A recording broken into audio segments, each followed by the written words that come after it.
आज आपका चैप्टर है 9, अध्याय 9, त्रिकोणमिति के कुछ अनुप्रयोग, सम एप्लीकेशंस ऑफ ट्रिग्नोमेट्री। इसमें आपको पढ़ना है ऊंचाई और दूरी से आधारित कुछ प्रश्न। इसमें आप ये ध्यान दीजिएगा कि ऊंचाई और दूरी की समस्याओं को हल करने के लिए दो कोणों का प्रयोग किया जाता है या किया गया है। पहला क्या है? उन्नयन कोण। दूसरा क्या है? अवनमन कोण। उन्नयन कोण और अवनमन कोण की यदि मैं बात करूं तो आप इसमें ध्यान से देखेंगे, उन्नयन कोण जो होता है वह कब बनता है?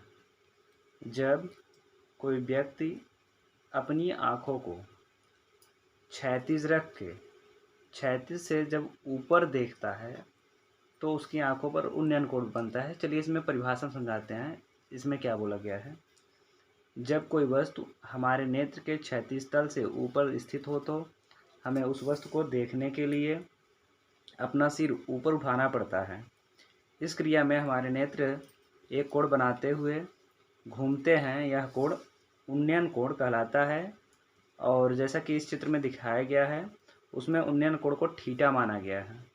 अब आप ये ध्यान रखिएगा, ये सीधी लाइन जो होती है ये है क्षैतिज तल कहिए चाहे क्षैतिज रेखा कहिए, और ये खड़ी लाइन जो है इसको हम ऊर्ध्वाधर रेखा बोलते हैं, और ये जो लाइन है कर्ण का काम कर रही है इसको बोलते हैं दृश्य रेखा। अब इसमें ध्यान रखिएगा अवनमन कोण को। अवनमन कोण क्या है? जब कोई वस्तु हमारे नेत्र के क्षैतिज तल से नीचे की ओर स्थित हो तो हमें उस वस्तु को देखने के लिए अपना सिर नीचे की ओर घुमाना पड़ता है। इस क्रिया में भी हमारे नेत्र कोण बनाते हुए घूमते हैं। यह कोण अवनमन कोण कहलाता है। अवनमन कोण को फाई से दिखाया गया है यहाँ इस चित्र में। आप ये ध्यान दीजिएगा, इस चित्र में यहाँ ये है जो रेखा, यह है क्षैतिज रेखा और ये दृश्य रेखा है। आदमी सीधा देख रहा था, जब अपने पलक को नीचे की तरफ झुकाया तो ये दृश्य क्षैतिज रेखा और ये दृश्य रेखा के बीच में जो कोण बना है इसी को बोलते हैं अवनमन कोण। अब आप ये सोचिए, अवनमन कोण यहाँ बन रहा था कोण, तो ये फिर नीचे क्यों आया फाई? तो इसमें आपको ये ध्यान देना है, क्षैतिज रेखा जो होती है या जो क्षैतिज तल होता है वो आपस में, क्षैतिज रेखाएं आपस में क्या होती हैं? दूसरे के समांतर होती हैं। जब किसी दो समांतर रेखा को एक तिरछी रेखा काटती है तो इस तिरछी रेखा के द्वारा उन दोनों रेखाओं पर जो कोण बनता है इस कोण को बोलते हैं एकांतर कोण। एकांतर कोण सदैव क्या होते हैं? आपस में बराबर होते हैं। चलिए आपको बताते हैं इस चैप्टर के सवाल में कुछ हल करवाएंगे, दिखाएंगे आपको। देखिए ये प्रश्नावली 9 का ए पहला सवाल है कि भूमि के एक बिंदु से, भूमि का एक बिंदु कोई है, बिंदु से जो मीनार के पाद बिंदु से 30 मीटर की दूरी पर है। कौन? जो बिंदु है वह मीनार के पाद बिंदु से 30 मीटर की दूरी पर है। मीनार के शिखर का उन्नयन कोण 30 अंश है। इसका मतलब जो बिंदु था उस बिंदु से मीनार के शिखर को देखा जा रहा है, वहाँ 30 अंश बना है। मीनार की ऊंचाई हमसे पूछ रहा है। चलिए आपको दिखाते हैं इसको हल करके। देखिए इसने बोला क्या, इसने कहा कि एक बिंदु है, हम यहाँ एक बिंदु मान लेते हैं और ये एक मीनार है। इसकी दूरी उसने कहा है 30 मीटर है। इसमें बोला है क्या कि जो बिंदु था, यह बिंदु और मीनार के पाद बिंदु से दूरी कितनी है? 30 मीटर है। और उसके बाद बोला कि जब इस बिंदु से इस मीनार के शिखर को देखा गया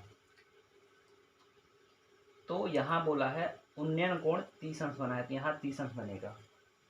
अब हम क्या करते हैं, इस चित्र को बनाकर अब आपको लगा के दिखाते हैं।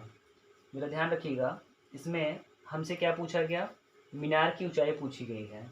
आप ये सोचिए, मीनार की ऊंचाई में अगर मैं बात करूं कि समकोण त्रिभुज में क्या क्या होता है। समकोण त्रिभुज में 3 चीज़ें होती हैं।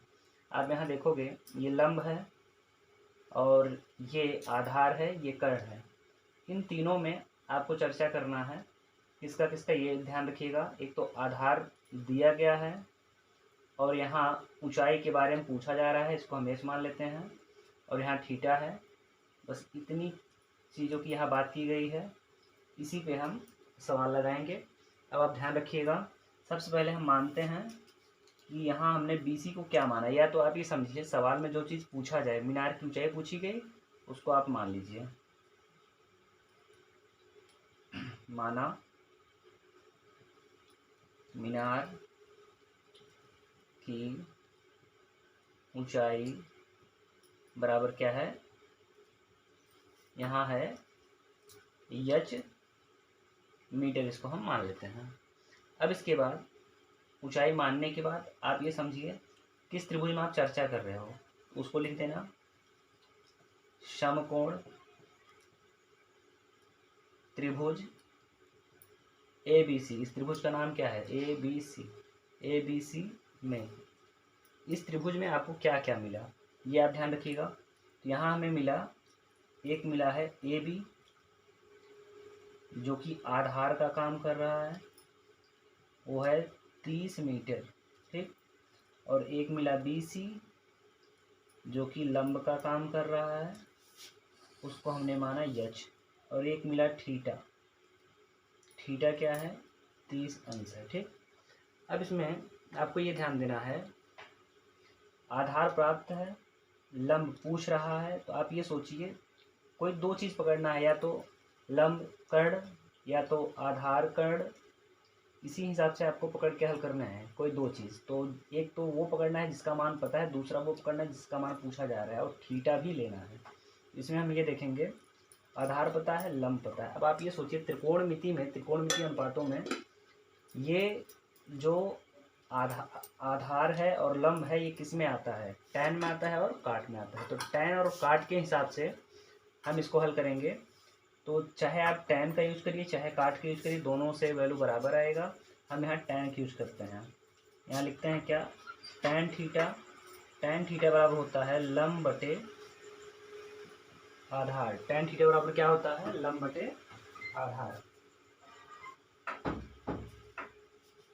अब आप आगे ध्यान रखिएगा, यहाँ टैन थीटा लंब बटे आधार, तो यहाँ मैंने लिख दिया भाई टैन थीटा, थीटा का मान क्या दिया 30, यहाँ मैंने लिख दिया 30, बराबर लंब का मान क्या दिया h, लिख दिया, आधार का मान क्या दिया, आधार का मान दिया 30, यहाँ मैंने 30 लिख दिया। अब आप ये सोचिए टैन 30 का मान क्या होता है, टैन 30 अंश का मान होता है 1/3 में 3, 1/3 में 3 बराबर हो जाएगा h/30। h किधर, सॉरी 30 का इसमें भाग है, इधर है क्या हो जाएगा गुणा। जब इसका गुणा इसमें कर देंगे तो उधर बचेगा क्या है h, जो उधर h है उसको मैं इस साइड लिख देता हूँ और इधर वाली वैल्यू को इस साइड कर देता हूँ। तो ये आपका आ गया उत्तर। उत्तर जो होता है, दूरी हमेशा बताई जाती है करड़ी में नहीं बताई जाएगी, दूरी हमेशा मीटर में बताई जाती है, और वो भी दशमलव वैल्यू हो सकता है या तो पूर्णांक हो सकता है, इतनी चीज़ें हो सकती हैं। लेकिन कभी कभार उत्तर करड़ी में भी दिया जाता है, लेकिन जो करड़ी होती है वो नीचे नहीं रहती, उसका हम परमेकरण कर देते हैं। तो यहाँ हम क्या करते हैं, h और ये 30/करड़ी में 3, करड़ी में 3 का परमेकरण अंश और हर में करते हैं,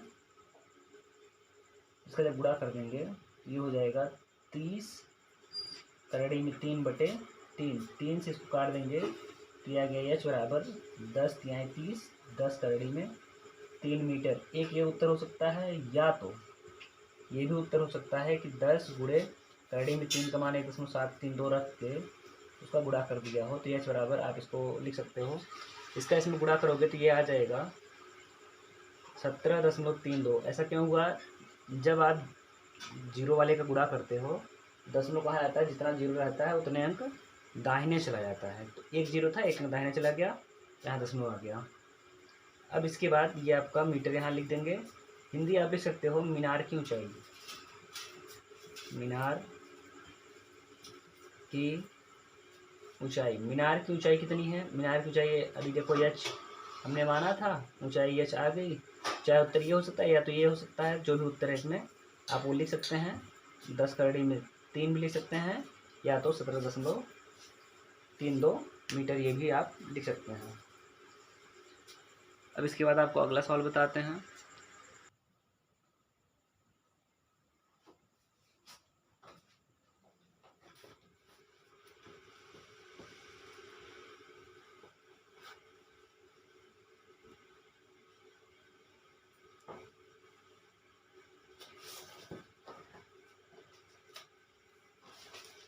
अब ये आप अगला सवाल ध्यान दीजिएगा। अगला सवाल इसमें देखिए, यहाँ दिया है, इसमें लिखा है कि आंधी आने से एक पेड़ टूट जाता है और टूटा हुआ भाग इस तरह मुड़ जाता है कि पेड़ का शिखर ज़मीन को छूने लगता है और इसके साथ 30 अंश का कोण बनता है। पेड़ के पास बिंदु की दूरी जहाँ पेड़ का शिखर ज़मीन को छूता है 8 मीटर है। पेड़ की ऊंचाई ज्ञात कीजिए। चलिए ध्यान रखिएगा, इसमें क्या बोला है ये भी आपको चित्र के माध्यम से बताते हैं। इसमें कहा गया है कि एक पेड़ है, मान लीजिए पेड़ है, यहाँ से मान लीजिए टूट गया, टूट के जब ज़मीन पर गिरा, इसने कहा भाई ज़मीन पर इसका शिखर जो है यहाँ से और इस पेड़ का पाद बिंदु जो है यहाँ से, इसकी दूरी कितनी है, 8 मीटर उसने बोला है। यहाँ मैं इसको 8 मीटर लिख दे रहा हूँ। और ये जो झुकाव है इसका, यहाँ 30 अंश का झुकाव है उसने कहा है सवाल में। तो फिर सेम वही चीज़, इसको हम मान लेते हैं भाई ये समकोण त्रिभुज बन गया है। समकोण त्रिभुज पे इसमें हम क्या मानेंगे, ए, इसमें मानेंगे बी, इसमें मानेंगे सी। अब इसने एक चीज़ कहा ये कि भाई पेड़ की ऊंचाई बताइए। आप जरा दिमाग लगाओ, पेड़ की ऊंचाई क्या है? पेड़ की ऊंचाई क्या बी सी है? नहीं, पेड़ की ऊंचाई जो है बी से लेकर इस पॉइंट तक है, ये पेड़ की ऊंचाई है। आप ये सोचिए, अगर मैं कहूँ बी सी तो ये मिल जाएगा, इसको हम यस मान लेंगे। लेकिन ये सी से आगे वाले बिंदु पे अगर हम बात करें, ये सी से आगे वाला बिंदु क्या वही बिंदु है जो यहाँ है? मतलब जो कर्ण है वह इसके बराबर होगा? जी हाँ, बिल्कुल बराबर होगा। तो हम इसको क्या करते हैं, ए सी और बी सी ये दोनों पेड़ की ऊंचाई होगी, तो हमने इसको क्या मान लिया, यक्स मान लिया। अब आप जरा ध्यान दीजिएगा, इसको यक्स मानने के बाद आपको करना क्या है, आपको यहाँ पर लिखना पड़ेगा माना, यहाँ लिखना है माना पेड़ की ऊंचाई, माना पेड़ की ऊंचाई। तो पेड़ की ऊंचाई केवल एच तो है नहीं, एच प्लस एक्स दोनों है, दोनों को मिलाएंगे तब पेड़ की ऊंचाई आएगा। हमने इसको मान लिया ऐसे। अब इसके बाद आप ये सोचिए समकोण त्रिभुज में क्या क्या प्राप्त हो उसको लिख लीजिए। यहाँ मैं लिखता हूँ समकोण त्रिभुज, समकोण त्रिभुज ए बी सी में आपको क्या मिला, यहाँ मिला ए बी जो कि आधार का काम कर रहा है, वो कितना है 8 मीटर। और फिर उसके बाद मिला बी सी, इसको हमने क्या माना, ये लंब का काम कर रहा है, इसको हमने एच माना है। उसके बाद आगे मिला है ए सी, ये कर्ण का काम कर रहा है, इसको हमने एक्स माना है। फिर उसके बाद थीटा मिला, थीटा का मान कितना है 30 अंश है, यहाँ हम 30 अंश रख देते हैं। अब आप ये सोचिए इतना चीज़ मिल गया, आप ये दिमाग लगाइए हमें किसका मान चाहिए, यच का भी मान चाहिए, यक्स का भी मान चाहिए, दोनों का मान चाहिए। तो हम क्या करते हैं, पहले आधार को पकड़ते हैं, एक वैल्यू मुझे वह पकड़ना है जिसका मान पता है, लंबकड़ आधार में से एक वैल्यू वह पकड़ना है जिसका मान पता है, दूसरा वह पकड़ना है जिसका नहीं पता है। पहले आधार पकड़ते हैं और लंब पकड़ते हैं। अब ये सोचते हैं कि लंब और आधार किस में आएगा, टैन कॉट से कोसेक साइन कास किस में आएगा, तो ये आएगा टैन में और काट में, टैन और काट दोनों में आता है। तो हम यहाँ टैन यूज करेंगे, यहाँ लिखेंगे क्या, टैन थीटा। टैन थीटा बराबर होता है लंब बटे आधार। अब टैन थीटा, यहाँ टैन का मान रख देंगे टैन 30, थीटा का मान क्या है 30 है, यहाँ थीटा की जगह पे 30, लंब, लंब का मान क्या है, लंब को हमने भाई माना था एच, आधार का क्या है, आधार को माना, आधार दिया था सवाल में कितना है 8। अब इसको रख देते हैं। अब यहाँ ये सोचिए टैन 30 का मान क्या होता है, टैन 30 का मान होता है 1/3, 1/3 बराबर हो जाएगा एच बटे 8। इसका इधर भाग है 8 का, इधर आ जाएगा क्या हो जाएगा गुड़ा, 8 का गुड़ा इसमें हो जाएगा तो 8/3 हो जाएगा। और जो एच दाहिने साइड है उसको हम यहाँ लिख देते हैं पहले, एच बराबर हो गया 8/3। अब इसके बाद एक ये उत्तर आ गया। अभी यक्स का मान निकालना है, तो यक्स के लिए चाहे आप यच और मतलब लंब और कर्ण को पकड़ के लगाइए तभी उत्तर आएगा, चाहे आप आधार और कर्ण पकड़िए तभी उत्तर आएगा। तो यहाँ मैं आधार और कर्ण पकड़ता हूँ। आप ये सोचिए आधार और कर्ण किस फार्मूले में आता है, आधार और कर्ण कास में आता है और सेक में आता है, जबकि सेक और कास एक दूसरे को उल्टा होता है, उसमें आधार और कर्ण आएगा। तो हम क्या करते हैं, इसमें कास लिखते हैं, कास थीटा बराबर आधार बटे क्या होगा, कर्ण। अब कास थीटा, तो यहाँ मैं लिखता हूँ कास थीटा का मान क्या है, यहाँ थीटा का मान दिया भाई 30, 30 लिख दिया। आधार, आधार कितना है 8, कर्ण कितना है यक्स। कास 30 का मान क्या होता है, करड़ी में 3/2 होता है, बराबर क्या हो जाएगा 8/x हो जाएगा। इसका इसमें गुणा, इसका इसमें गुणा, इसका इसमें गुणा करेंगे तो ये हो जाएगा यक्स करड़ी में 3 बराबर 8 दूनी 16। अब करड़ी में 3 का पक्षांतर करते हैं तो यक्स बराबर हो जाएगी ये 16/करड़ी में 3। ये यक्स का मान आ गया। अब आप बताइए कि यक्स का मान जो आया है क्या वो पेड़ की ऊंचाई है, नहीं। अब यहाँ मैं लिखूंगा क्या, पेड़ की ऊंचाई, पेड़ की ऊंचाई है यक्स और यच दोनों का जोड़ है। तो यच का मान क्या आया था 8/करड़ी में 3 प्लस यक्स का मान क्या है 16/करड़ी में 3। जब हम इसको जोड़ लेंगे तो ये आ जाएगा, हर बराबर है तो अंश को जोड़ लेते हैं तो ये हो गया 24/करड़ी में 3। अब इसका परमेयकरण कर देते हैं। जब इसका परमेयकरण करेंगे तो आप ये ध्यान दीजिएगा कितना उत्तर आएगा, 24/करड़ी में 3 गुणे करड़ी में 3/करड़ी में 3। ऊपर ऊपर गुणा कर लेंगे तो ये हो जाएगा 24/करड़ी में 3। नीचे नीचे गुणा करेंगे तो करड़ी के अंदर आ जाएगा 3 गुणे 3, 3 गुणे 3 एक जोड़ा बन गया, ये करड़ी से बाहर आ जाएगा, वर्गमूल था, ये बन जाएगा 24/करड़ी में 3/3। इसीलिए क्या बोला जाता है, जब करड़ी के अंदर, दो करड़ी के अंदर समान संख्याएं हैं तो उसका वर्गमूल वही संख्या आता है। तो इस 3 को काटेंगे, 24 में भाग लगाएंगे 3 का, कितना आएगा 3 और 24, ये उत्तर आ जाएगा 8/करड़ी में 3 मीटर। एक ही उत्तर हो सकता है, नहीं तो इसका मान दशमलव में आ सकता है, करड़ी में 3 का मान रख के 8 गुणे 1.732, 8 दूनी 16 66 लगा 1, 8 से 24 25 5 लगा 2, 8 से 56 57 58 8 लगा 5, 8 का 8 5 13, 1 2 3 1 का दशमलव, ये आ गया आपको उत्तर इतना। ठीक, तो ये आपका पेड़ की ऊंचाई आ गई, चाहे आप इसको आंसर मानो चाहे आप इसको आंसर मानो। चलिए अगला सवाल क्या है, अगला सवाल ध्यान दीजिएगा, इसमें इसको मिटा देते हैं आप।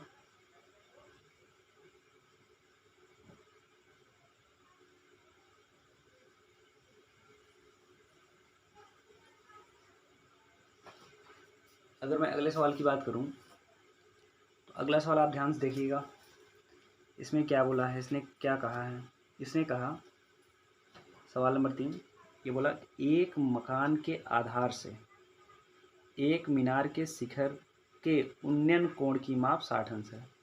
एक मकान है, उसके आधार से मीनार के शिखर के उन्नयन कोण की माप 60 अंश है, तथा उसी मकान के शीर्ष से उसी मीनार के शीर्ष का उन्नयन कोण 45 अंश है। तो मकान तथा मीनार के बीच की दूरी 20 मीटर है। मकान तथा मीनार की ऊंचाई ज्ञात कीजिए। दोनों चीज़ें हमें लगानी है। अब आप जरा ध्यान दीजिएगा चित्र कैसे बनेगा, बारी बारी से कल समझिएगा बस आप सवाल। इसने जो बोला वही हम बनाएंगे। पहले इसने बोला भाई एक मकान के आधार से, पहले आप एक मकान बनाइए, ये मकान हो गया, इसका आधार ये है। फिर उसने कहा आधार से मीनार के शीर्ष के उन्नयन कोण की माप कितनी है 60 अंश है। आप जरा दिमाग लगाओ, यहाँ से किसी मीनार को देखा जा रहा है, यहाँ से जब मीनार को देखा जा रहा है तो उसकी आंखों पर 60 अंश का कोण बन रहा है। अभी ये हम कैसे निर्णय लें कि भाई मीनार बड़ा है कि मकान। तो अब वैसे जानते हैं कि ये बहुमंजिला मकान नहीं है, ये है एक मंजिला मकान, जो कि मीनार बोला है और मकान बोला है, तो मीनार वैसे बड़ा होता है। अगर मैं इसको इससे बड़ा कर देता हूँ, अभी आप देखिएगा क्या ये परफेक्ट वैल्यू बनेगा कि नहीं। तो इसने बोला कि भाई मकान के पाद बिंदु से या मकान के आधार से इस मीनार के शीर्ष का उन्नयन कोण 60 अंश है। इसका मतलब 60 अंश कहाँ बनेगा, यहाँ 60 अंश बनेगा, ये 60 अंश हो गया। फिर क्या बोल रहा है उसने कहा उसी मकान के शीर्ष से मीनार के शीर्ष का उन्नयन कोण 45 अंश है। मतलब अब ये यहाँ से देख रहा है, ये मकान का शीर्ष, इसका पहले 36 मिला दें, यहाँ से यहाँ तक बोला इसने, ये 45 अंश बोला, उन्नयन कोण बोला है, ये ध्यान रखिएगा। अब आप ये सोचिए कि क्या ये वास्तव में फिगर सही बना है कि नहीं। जब उन्नयन बोला है तो नीचे चित्र बनना चाहिए, और नीचे यहाँ भी चित्र बना है, यहाँ भी नीचे चित्र बना है, ठीक। इसका मतलब ये था मीनार ऊंचा होगा और मकान नीचे होगा या छोटा होगा। अब इस चित्र में आपको मानना है सारी चीज़ें। आप इसमें क्या मानोगे, आप इसमें मानोगे ए बी सी डी और ई, जितने पॉइंट हैं सबको मान लेना है। अब सबको मानने के बाद आपको इसमें हल करना है। अब आप ये देखिए, इसने क्या बोला था, इसने कहा था कि भाई दोनों के बीच की दूरी 20 मीटर है। इसका मतलब ये आधार में मिल गया, ये 20 मीटर है। अगर ये 20 मीटर है तो इसका मतलब ये भी 20 मीटर होना चाहिए, ये 20 मीटर हो गया। आप ये देखिए, हमें किसका किसका मान पता करना है, आप ये दिमाग लगाइएगा। हमें इस मकान की लंबाई बतानी है और मीनार की लंबाई बतानी है, ऊंचाई दोनों की बतानी है। तो यहाँ हम क्या करते हैं, सबसे पहले इसमें चित्र को हल करना पड़ेगा, त्रिभुज को हल करना पड़ेगा। अब आप ये सोचिए किस त्रिभुज को आप पहले हल करोगे।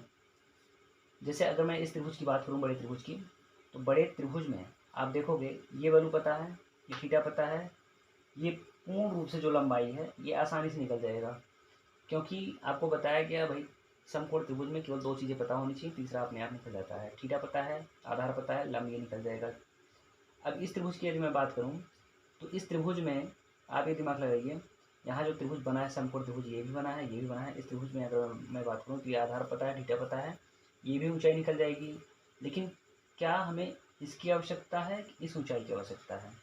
हमें दोनों की आवश्यकता है। आप ये दिमाग लगाइएगा, यह ऊंचाई जो है, यह ऊंचाई किसी समकोण पर आधारित नहीं है, और ये दोनों ऊंचाइयाँ समकोण पर आधारित हैं। तो हम क्या करते हैं, पूरी ऊंचाई निकाल लेते हैं, उसके बाद ये ऊंचाई घटा देंगे तो ये ऊंचाई बच जाएगी, यही ऊंचाई इसके बराबर होगी। बस इतनी सी बात है। अब आप ध्यान रखिएगा, सबसे पहले हम इस बड़े वाले त्रिभुज को हल करते हैं। तो यहाँ हम क्या करेंगे, पहले लिख देते हैं भाई हमें क्या क्या चाहिए। तो यहाँ मान लेते हैं ये पूरी ऊंचाई, संपूर्ण ऊंचाई क्या है, एक बार से हम मानते हैं इसको यच। संपूर्ण ऊंचाई जो है ये है यच, और ये जो ऊंचाई है ये हम मानते हैं इसको यक्स, ठीक। अब इसमें ध्यान देना, यहाँ आपको लिख देना है क्या, माना। माना ये जो मकान है, मकान को अभी आपने कुछ नहीं माना है, ये मान के चलो अभी आपने कुछ नहीं माना है। तो आप ध्यान देना, अब वो करना क्या पड़ेगा। देखिए यहाँ इस मकान की बात करें और इसकी बात करें और ये पूरी ऊंचाई की बात करें, आप ये ध्यान दीजिए। सबसे पहले आप लिख लीजिए इस मीनार को, यहाँ लिखेंगे माना मीनार की ऊंचाई बराबर, क्या हमने माना, पूरा ऊंचाई माना है यच मीटर, ठीक।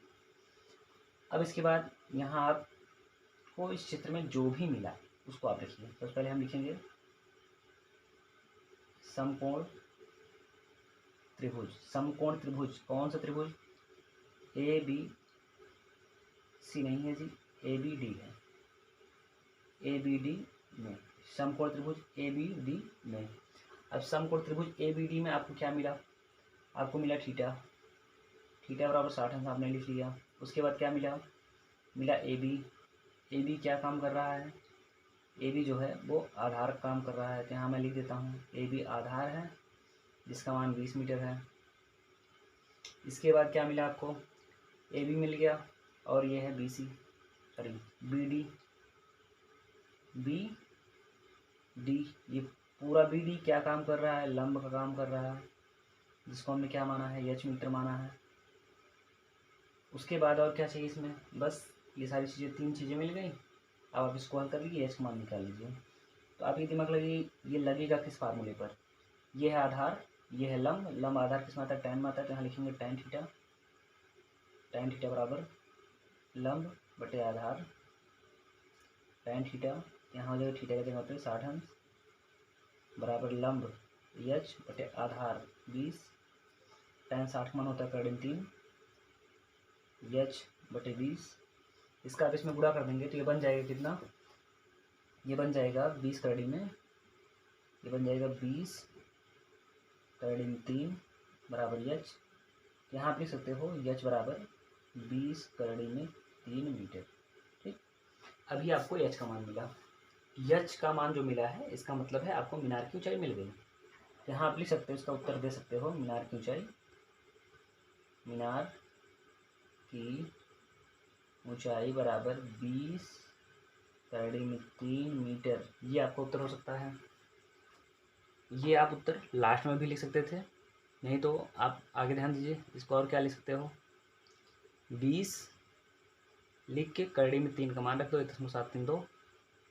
अब इसका गुणा कर दो, तो 20 का गुणा जब इसमें आप करोगे तो 20 शून्य शून्य हो जाएगा, सॉरी 20 गुना 40 हो जाएगा, 0 लगा 4 और 20 3 60 4 64 की 4 लगा 6, 20 सत्ते होता है 140, 140 और 6 146 की 6 लगा 14, 20 का नाम 20 20 14 हो जाएगा 34 और इसमें 1 2 3 अंक 3 अंक 32 ये लगा दिए। इतना मीटर हो सकता है उत्तर में आया हो। अब आगे ध्यान रखिएगा, अभी मकान की ऊंचाई निकालनी है, तो ये पूरी ऊंचाई आ गई, ये ऊंचाई छोटी वाली निकाल लेते हैं, पूरी ऊंचाई में से ये छोटा घटा देंगे तो बच जाएगा। तो यहाँ आप ध्यान रखिएगा, अब किस त्रिभुज चर्चा करनी है, अब त्रिभुज चर्चा करनी है सम कोण त्रिभुज। उसका नाम क्या है जी, उसका नाम है, यहाँ से हम अगर बोले हैं तो ये ECD आप बोल सकते हो। ECD में आपको क्या क्या मिला, ECD में मिला एक, आप लिख सकते हो DC चाहे कहो चाहे CD कहो, बात तो ये है DC। एक सेकेंड, DC क्या है वास्तव में, DC यहाँ लंब का काम कर रहा है। लंब कितना माना गया इसको, यक्स माना गया। उसके बाद यहाँ क्या मिला, यहाँ मिला CE। CE क्या काम कर रहा है, CE आधार, यहाँ हमने लिख दिया आधार, इसका वैल्यू कितना है 20 मीटर। उसके बाद थीटा मिला, थीटा कितना मिला 45 अंश। बस इतने को लेकर आपको ये सरल कर लेना है। अब आप ज़रा ध्यान दीजिएगा, ये है लंब, ये आधार, आएगा किसमें tan में, फिर से tan यूज करो, tan थीटा बराबर हो जाएगा लंब बटे आधार tan थीटा। थीटा का मान कितना 45 बराबर लंब का मान कितना, लंब का है x बटे आधार कितना 20। tan 45 का मान क्या होता है 1 बराबर यक्स बटे 20। ये आ गया यक्स बराबर 20 मीटर आ गया इसका मान। लेकिन अभी वास्तविक उत्तर नहीं आया है, अभी ये जो उत्तर आया है ये यक्स का मान है, और जो कि यक्स प्रश्न में पूछा नहीं गया। अब आप ध्यान रखिएगा, मकान की ऊंचाई आपको बतानी है, तो यहाँ आप लिखो क्या, मकान की ऊंचाई बराबर यच माइनस यक्स। तो यच मतलब 20 करड़ी में 3 माइनस 20, ये आप कॉमन कर सकते हो तो उत्तर आएगा 20 करड़ी में 3 माइनस 1। अगर आपको इसका मान दशमलव में देना है, रखना है, तो आप ऐसे भी कर सकते हो, करड़ी में 3 मान 1.732 पूरा रख दीजिए, चाहे 1.7 क्यों रखिए, -1 कर दीजिए, इसमें से घटा दीजिए, ये आ जाएगा। 1 रुपये में से ना घटाएंगे तो मेरे ख्याल से 20 का गुणा करना है 0.732 में।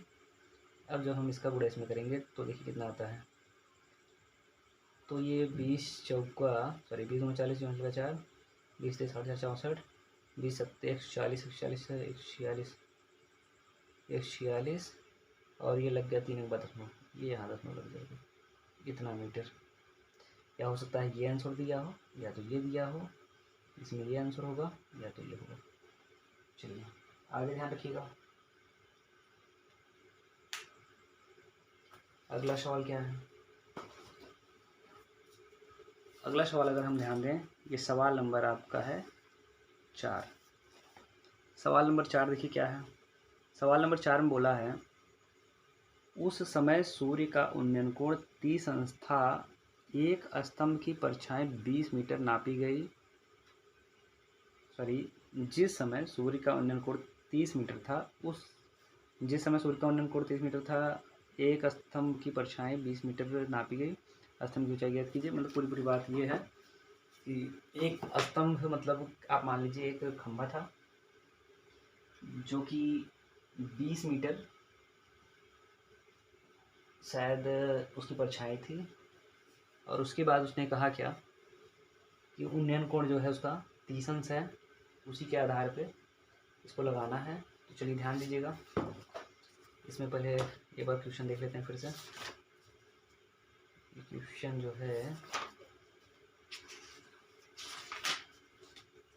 जी हाँ, इसने बोला जिस समय सूर्य का उन्नयन कोण 30 अंश था और परछाई 20 मिनट, ठीक है। मान लिया हमने ये खंभा है, यहाँ सूर्य है,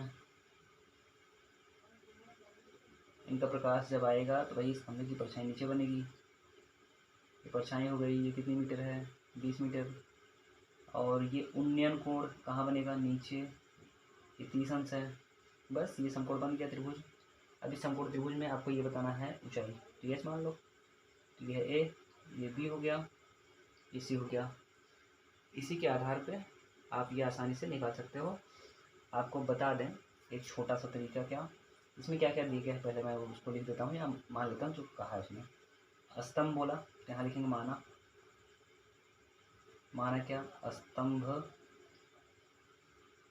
की ऊंचाई हमने क्या माना, h मीटर, ठीक।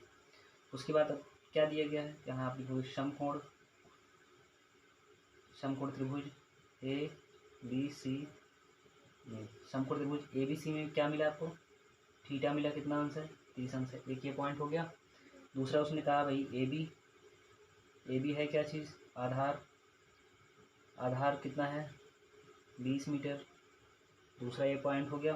तीसरा क्या है बी सी क्या काम कर रहा है भाई, लंब का, उसको क्या माना आपने h मीटर। ये लंब और ये आधार, थीटा किसमें आएगा टैन में, टैन थीटा बराबर क्या होता है लंब बटे आधार, लंब बटे आधार। यहाँ वैल्यू रख दें, टैन 30 बराबर लंब h बटे आधार 20, टैन 30 माने बटे करड़ी में 3 बराबर h बटे 20, इसका गुणा कर दूँ तो h बराबर हो जाएगी 20 बटे करड़ी में 3। यदि आप इसका परमेयकरण करना चाहें तो परमेयकरण भी कर सकते हैं, मेरे ख्याल से आ जाएगी ये 20, यहाँ करड़ी में गुणा कर देते हैं, परमेयकरण कर देते हैं इसका, तो आ जाएगी 20 करड़ी में 3 बटे 3, जो कि इसका कोई मतलब नहीं निकल रहा है। तो आपका उत्तर ये ना होके आपका उत्तर केवल यही हो सकता है कि h बराबर 20 बटे करड़ी में 3 ही हो शायद। चलिए इसका उत्तर क्लियर कर लेते हैं, थोड़ा संशय है इसमें क्योंकि कोई वैल्यू कट नहीं रहा था। एक बार इसका उत्तर देख लेते हैं आपके सामने। सवाल नंबर 4, ये बोला था कि परछाई, ठीक है, नीचे आएगा, लंब, ठीक, टैन ही है, टैन का मान वही होता है। चलिए देखते हैं, ये सवाल नंबर है 4 में क्या दिया, 26 करड़ी में 3 बटे 3, तो मतलब वही उत्तर है जो मैंने कट किया, ठीक है। आप ये भी उत्तर रख सकते हो। अगले का उत्तर इसमें थोड़ा सा संशय है, जो कि तीसरे के उत्तर की मैं बात कर रहा हूँ। यहाँ 34 कुछ दिया है, 14 कुछ दिया है, हो सकता है उत्तर गलत हो। यहाँ देखो आप 8 करड़ी में यहाँ 2 है, तो उसमें शायद 3 आया था, तो उत्तर का हेर फेर हो सकता है, आप मिला सकते हैं, उसको लगाने का बट तरीका यही है। और यहाँ अगर बात करें तो ये जो है ये आपको सही है, इसको हटा देते हैं, यहाँ आपका उत्तर आ जाएगा h बराबर 20 करड़ी में 3 बटे 3 मीटर। अब इसके बाद अगला सवाल देखते हैं।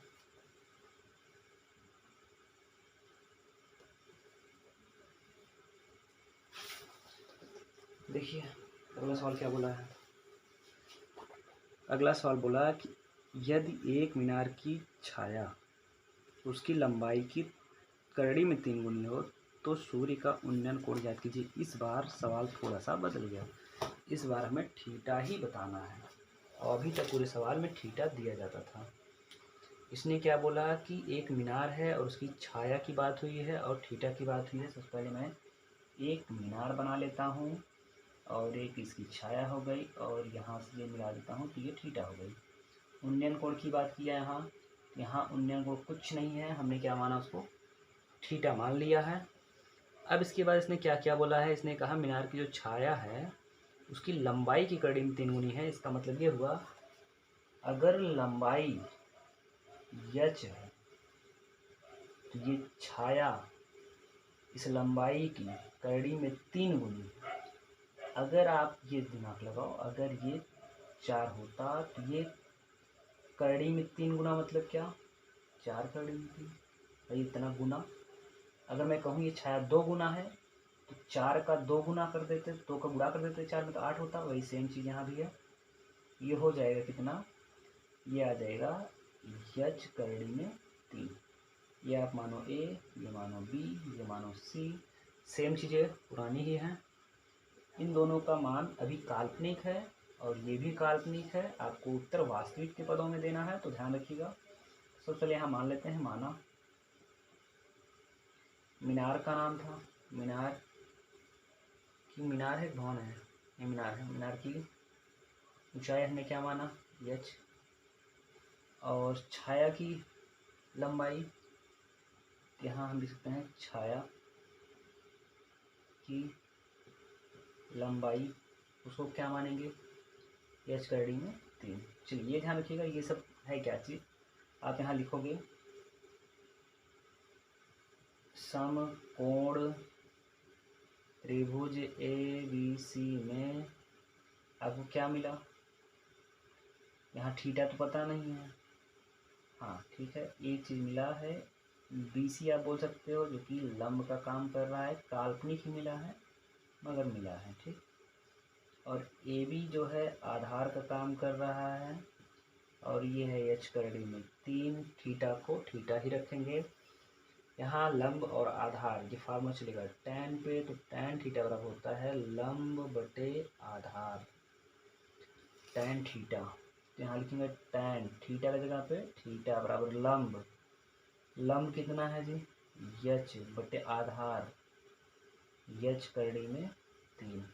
ये कट गया इससे, यहाँ क्या बचा अंश पे बचा, ये हो गया tan थीटा बराबर 1 बटे कड़ी में 3। याद रखना है जीरो नहीं बचेगा, ऊपर 1 बचेगा कि यच का नाम यच।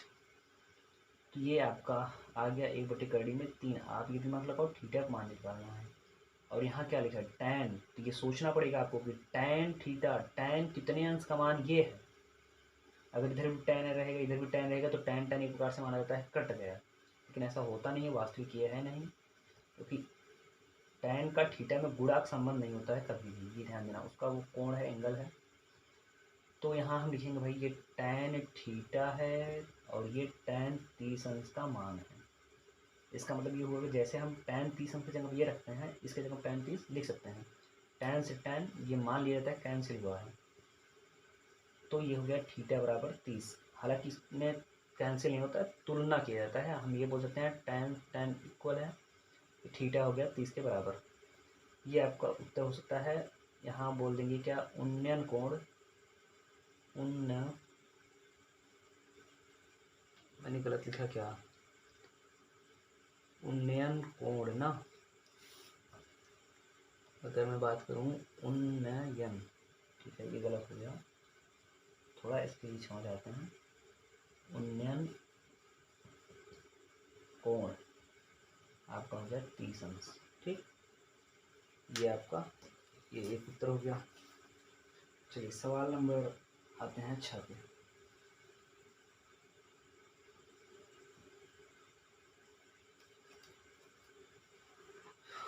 ये सवाल नंबर 6, सवाल नंबर 6 ध्यान रखिएगा। सवाल नंबर 6 आपको पूरा नहीं बताएंगे, सेम सवाल है 5वें के जैसा। चित्र बना देते हैं, उसी के आधार पे आपको इसको लगा लेना है। इसने कहा सूर्य के प्रकाश में 45 मीटर ऊंची ऊर्ध्वाधर मीनार की छाया 45 कड़ी में 3 मीटर है। सूर्य का उन्नयन कोण ज्ञात कीजिए। मतलब कि एक मीनार की छाया जो है वह करड़ी में 3 गुनी है मीनार की लंबाई की अपेक्षा। मतलब वो मीनार था जो यहाँ हाँ मीनार ही है, 45 मीटर था, तो ये 45 करड़ी में 3 है, तो इसकी छाया है। और सेम उन्नयन कोण निकालना, सेम सवाल है, सेम उत्तर आएगा। तो बस यहाँ आप मान लीजिए इसको, ये मीनार हो गया और ये उसकी परछाई हो गई, ये थीटा हो गया। यहाँ आप थीटा रखिए। यहाँ उसने बोला था क्या, वो ऊंचाई 45 है, ये 45 करड़ी में 3 है, ये ए बी सी है। अब इसी के आधार पे आपको थीटा का मान निकाल लेना है। थीटा बराबर आएगा क्या, 30। ठीक, चलिए सवाल नंबर 7। सवाल नंबर 7, सवाल नंबर 7 में क्या बोला गया, इस पर ध्यान रखिएगा। ये जो सवाल नंबर 7 है, इसमें बोला गया है कि सर्कस का एक कलाकार एक 20 मीटर लंबी डोर पर चढ़ रहा है। 20 मीटर लंबी डोर पर चढ़ रहा है जो अच्छे तरह से तने हुए हैं, ठीक है, और भूमि पर सीधे लगे खंभे के शिखर से बंधा हुआ है, ठीक है। यदि भूमि स्तर के साथ डोर द्वारा बनाया गया कोण 30 अंश है, हमें कुछ सेम सवाल है। ये चित्र भी बना है, कुछ नहीं, इसमें कुछ नहीं है, आप ये आसानी से लगा सकते हो। ये डोर एकदम सेम सवाल, बहुत ही सवाल है। अब करना क्या है, ये हो गया खंभा और ये हो गया फर्श, ये हो गया डोरी जो कि उसकी रस्सी है, ठीक। इसने कहा क्या, इसने कहा कि रस्सी एकदम तनी हुई है जो कि 20 मीटर है, और इसने कहा यहाँ पर उन्नयन कोण उसका 30 अंश बन रहा है। यहाँ उन्नयन कोण बोला नहीं, लेकिन ये बोला ना भूमि स्तर के साथ है, इसका मतलब भूमि स्तर नहीं है। 30 अंश हो गया। अब ये ही हमें ऊंचाई तय, इसको हम एच मान लेंगे। ये हो गया ए, ये हो गया बी, ये हो गया सी। आपको लगाना है लंब और कर्ण, किस में आएगा, साइन थीटा में। तो ये आप लगा सकते हो साइन थीटा बराबर लंब बटे कर्ण। ये हो गया साइन थीटा 30 है, लंब का मान है एच, कर्ण का मान है 20। साइन 30 अंश होता है 1/2 बराबर हो गया 20। इसका इसमें गुणा कर दो तो ये आ गया एच बराबर 20/2, काट दो इसको, आ गया 10 मीटर। या बेसिक जो है लगा सकते हो, जैसे अभी हमने बताया था, ठीक है। उत्तर शायद यही आएगा 10 मीटर। अगला सवाल देखते हैं, आखिरी सवाल। आखिरी सवाल में क्या है भाई, इसमें बोला, चलिए इसमें ध्यान रखिएगा, थोड़ा सा बड़ा है बस। इसने कहा एक ठेकेदार बच्चों को खेलने के लिए एक पार्क में 2 फिसलन पट्टी लगाना चाहती है। अच्छा ठीक है, फिसलन पट्टी मतलब आप ये जानते हो कि जो प्राथमिक विद्यालय में कहीं कहीं शहर में या पार्क वार्क में लगा होता है फिसलन पट्टी, जो बच्चे चढ़ते हैं उस पर फिर फिसल के नीचे जाते हैं। सेम समकोण जैसा ही होता है, आप उसको समझ सकते हो। तो ये बोला क्या, 5 वर्ष से कम उम्र के बच्चों के लिए वह एक ऐसी फिसल पट्टी लगाना चाहता है जिसका शिखर 1.5 मीटर ऊंचा हो। चलिए ठीक है, ऊंचा कर दिया 1.5 मीटर, और भूमि पर 30 अंश का कोण बना रहा हो, ठीक है, ये भी कर दिया। तो फिर बोला क्या, जबकि इससे कम उम्र के बच्चों के लिए 3 मीटर ऊंचा हो,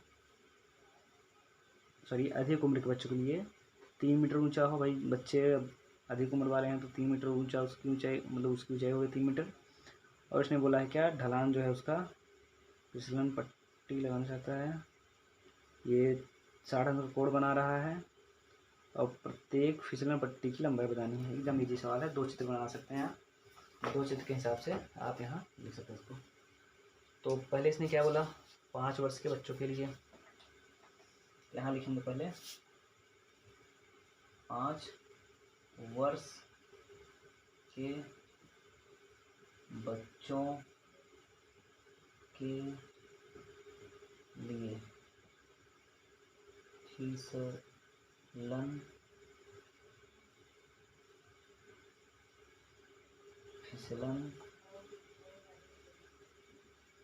पट्टी। अब इसमें ध्यान रखिएगा, ये उसकी ऊंचाई हो गई, ये एक कहीं तिरछा हमसे बन रहा है, थोड़ा सा ले लेते हैं, और ये फिसलन पट्टी हो गई, और ये इसका आधार हो गया। इसने कहा था 1.5 मीटर होना चाहिए इसकी ऊंचाई, और फिसलन पट्टी नहीं मालूम, यहाँ बोला 30 अंश का कोण इसमें बनना चाहिए, उसका झुकाव, इसको हमें निकालना है, इसको हम एक्स मान लेंगे। ये हो गया ए, ये हो गया बी, ये हो गया सी।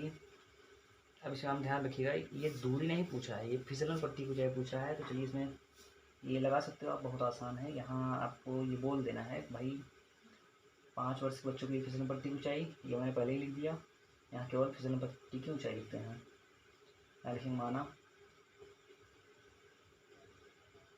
फिसलन पट्टी की ऊंचाई, हमने माना उसको x मीटर। अब इसके बाद फिसलन पट्टी की ऊंचाई हमने क्या माना, x मीटर मान लिया। अब ये दिमाग लगाओ, ये त्रिभुज कौन सा है, यहाँ लिखेंगे समकोण त्रिभुज ABC में क्या मिला, थीटा 30 अंश। उसके बाद यहाँ लिखेंगे BC जो कि लंब का काम कर रहा है, 1.5 मीटर है। उसके बाद AC जो कि कर्ण का काम कर रहा है, वो यक्स है। ठीक, अब ये सब किसमें आएंगे, ये आएगा मेरे ख्याल से, आप इसको लिख सकते हो कर्ण लंब ना, ये होता साइन में, साइन थीटा बराबर होता है लंब बटे कर्ण। साइन थीटा बराबर हमने लिख दिया लंब बटे कर्ण। अब आप ये देखो कि इसका उत्तर क्या आएगा, यहाँ लिखेंगे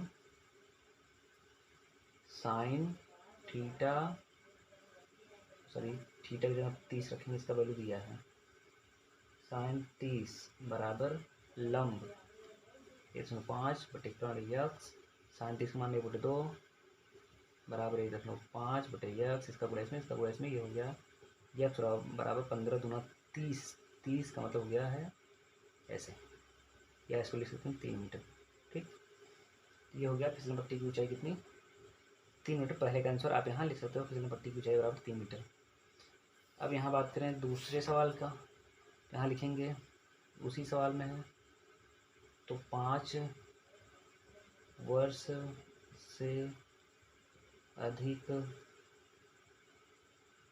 से अधिक उम्र के बच्चों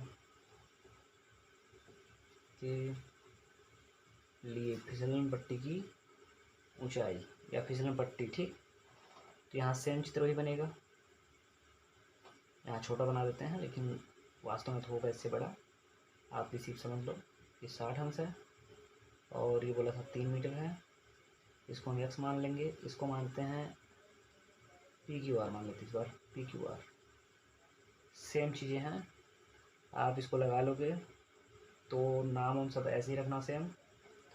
चलिए यहाँ हम डायरेक्ट इसको हल कर देते हैं, वही साइन 60 हो जाएगा, लंब बटे आधार, सॉरी कर्ण, लंब बटे कर्ण, तो ये आ जाएगा साइन 60 मतलब करड़ी में 3/2 बराबर 3 बटे यक्स, इसका इसमें गुणा कर देंगे तो ये बन जाएगा, इसका उत्तर आ जाएगा यक्स करड़ी में 3 बराबर 6, और में गुणा करेंगे तो यक्स बराबर हो गया 6 बटे करड़ी में 3। ये करड़ी में 3 का प्रमेय करोगे तो आप तो 3 बनेगा, 3 से ऊपर कट जाएगा, सही है, 6 कट जाएगा, तो ये आ गया इतना बटे करड़ी में 3 गुणे करड़ी में 3 बटे करड़ी में 3, ये इससे कैंसिल हो जाएगा, यहाँ आ जाएगा 6 करड़ी में 3/3, इसको से काट दिया, ये एक दूसरे से कट गया, तो आ गया 2 करड़ी में 3 मीटर,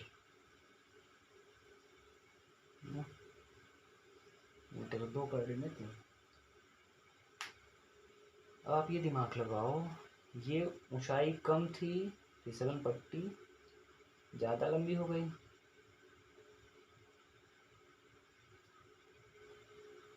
और ये ऊंचाई ज़्यादा थी, फिर पट्टी की लंबाई जो है वो कम हो गई। जरा एक बार गेस करते हैं कम है कि ज़्यादा है। अगर मैं इसमें भाई यक्स बराबर 1 यानी 2 गुणा 1 धनु 7 3 2 2 7 14 3 3 2 कम 2, ये ज़्यादा है जी, ये बड़ा है, सही बात है, ये बड़ा है। इसका गुणा गुणा करते हैं, 2 दूनी 4 हो जाएगा, 2 3 6 हो जाएगा, 2 7 14 4 से 1 हो जाएगा, 2 कम 2 3 हो जाएगी, इतना ज़्यादा है। ठीक ठीक, मुझे लगा शायद कम है। तो ये आपका उत्तर हो गया। अब ये आगे के सवाल आपको कल बताएंगे। सेम इसी टाइम चलेगा, वीडियो अपलोड कर देंगे शाम को, सुबह आप देख सकते हो। और दूसरी चीज़ ये भाई, अगर आपको पसंद आया हो वीडियो तो लाइक सब्सक्राइब कर सकते हैं, शेयर भी कर सकते हैं, ये आपकी इच्छा है। धन्यवाद, गुड नाइट, बाय बाय।